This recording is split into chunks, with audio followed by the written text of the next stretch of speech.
Coming up next, Midnight Run with Robert De Niro as a bounty hunter who can collect $100,000 if he can get his captive from New York to Los Angeles in just 5 days.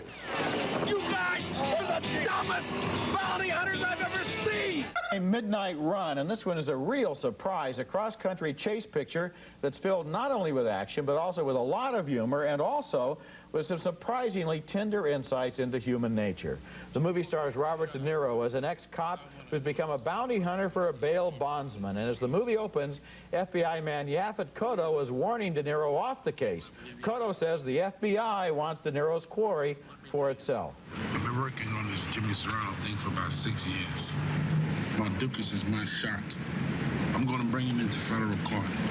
And I don't want any third-rate renter thug who couldn't cut it as a cop in Chicago bringing him to L.A. on some bullshit local charge.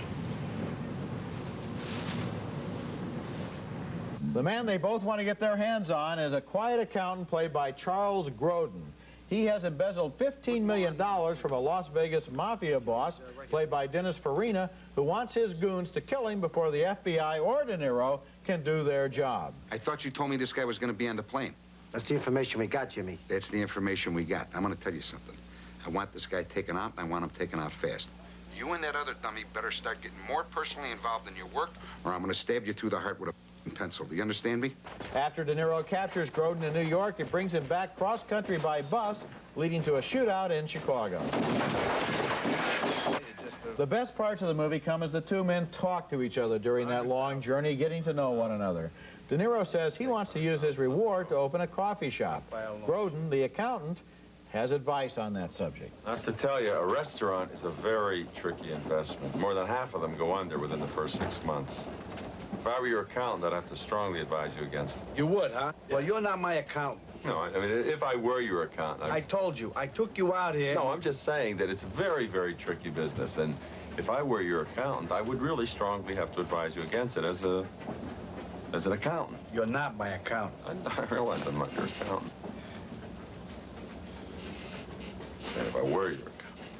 And throughout the movie, there are moments when those two actors are held on the screen talking to each other, and it's just like, you just want to see the movie again because they're so good together. It's that relationship between De Niro and Grodin that's really at the heart of this movie.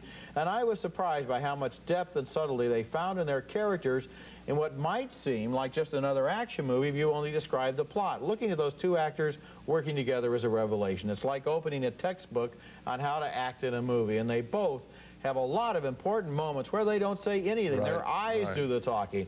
Their reaction does the talking, and a subtle reaction, too. The story of Midnight Run is basically a formula, but the result is completely original and surprisingly touching. Yes, I found it, too. You know, there was a film called Planes, Trains, and Automobiles, in which John Candy and Steve Martin had a similar kind of relationship. But this is, that's sort of now, you give that one a B, maybe. This is A+ material in the same way of two different kinds of guys going off on a journey through different planes, trains, and automobiles, as it turns out, and having a far more deeper relationship, fully actualized. In addition, it's also thrilling. I was very interested if they were going to go off the deep end and make it too much of a personal story, but then they managed to get back and make it exciting. Then they make it funny. Then they make it warm-hearted. Script by George Gallo, who did a wonderful film called Wise Guys that we both like, directed by Brian De Palma. Good writing, wonderful acting. I love the film, too. And good direction, too, by Martin Brest. In fact, what you see here is the fact that any kind of formula can be redeemed, essentially, just by the way it's done, because the idea of two opposites being basically handcuffed together while going across the country is not fresh at all, and yet this movie doesn't have a single incident in it that's stale. No, I thought that they were just great. 2 thumbs up for Midnight Run, a tricky, warm-hearted, and funny thriller starring Robert De Niro and Charles Grodin. Midnight Run. And you know, we did a show not long ago on Overlooked Stars, and one of the stars we felt did not get enough attention was Charles Grodin.